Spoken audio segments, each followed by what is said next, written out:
ready.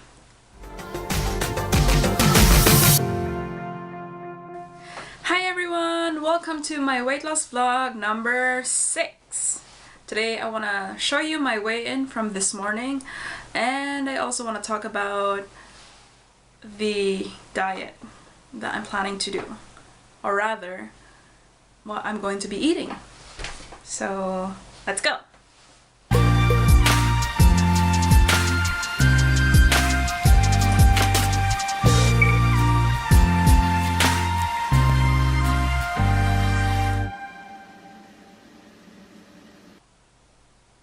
So as you can see, my weight has been spiking since I started vlogging. To be honest though, I haven't really started to try to lose all that weight last week. Last week was pretty much just about psyching myself up for the next round of weight loss efforts that I'm gonna be doing, because as I mentioned in my previous videos, I've been doing this for as long as I can remember, at least a decade and a half or so. So excuse me if I'm not, all too excited about doing another round of weight loss efforts, but that was all about, last week was all about, getting my head straight, getting into that mindset, because as we all know, the psychology plays a very important aspect when trying to lose weight. So that was what I have been doing last week, and hence I wasn't able to talk more about what exactly I'm gonna be doing to make sure I release as much weight as I can. But over the last couple of days, I thought about a diet that I can do which fits into my lifestyle, which I can maintain, which is very important and is very sustainable. So none of these cabbage soup diets, none of these whatever seafood diet, whatever. I'm gonna be trying to, well, let's scrap that. I'm gonna be doing the low carb diet. Yes, let's just let that sink in. It's my commitment now. I'm gonna be doing the low carb diet. It's very scary, but that was the diet that has worked for me very well in the past. The only pitfalls I encountered while doing that was the consistency.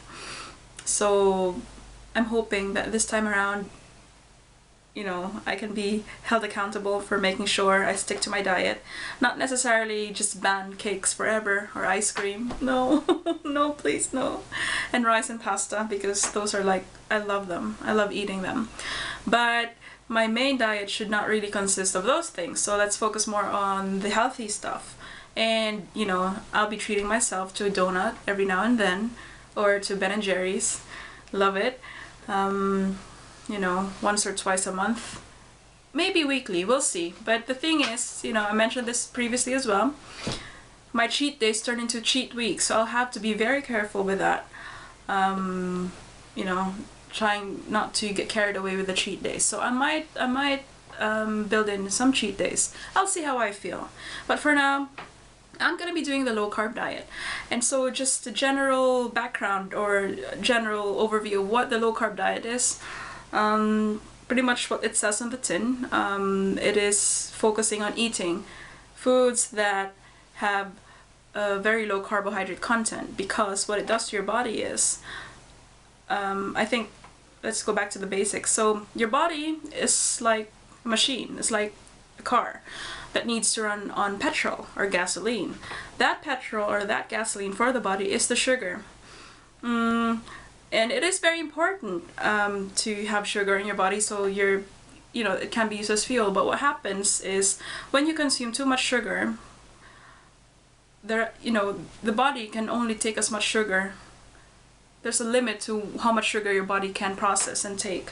If you reach that limit, if you still continue eating sugars, and we're not talking about sugar as in cakes and ice creams, it comes in all forms as well, and they're very sneaky. So carbs and pasta contain carbohydrates, which when you break it down will be a finer form of sugar, really.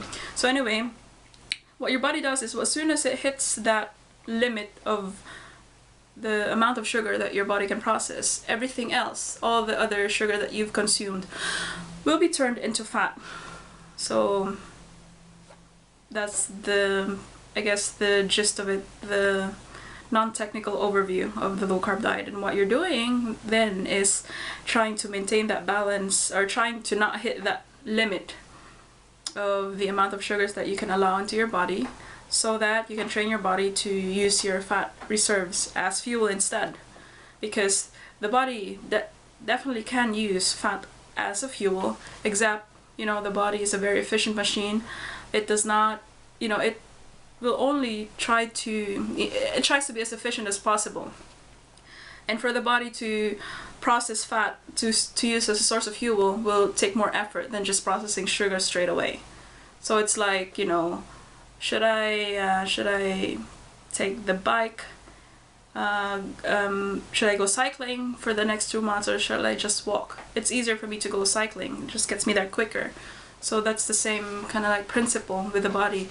It gets, you know, sugar is instant fuel for the body. That's why it prefers sugar to be the source of fuel. So if there's no sugar left, it you know, turns to the fat the fat stores in your body, and then somehow converts it into sugar, and then that's being used as your fuel.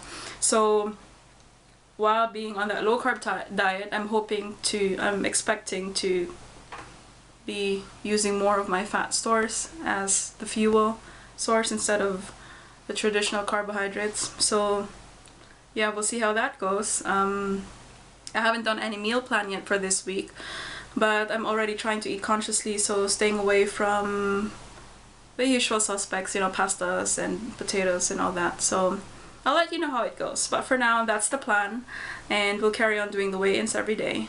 And thank you so much for watching again, and I'll see you again soon. So take care. Bye.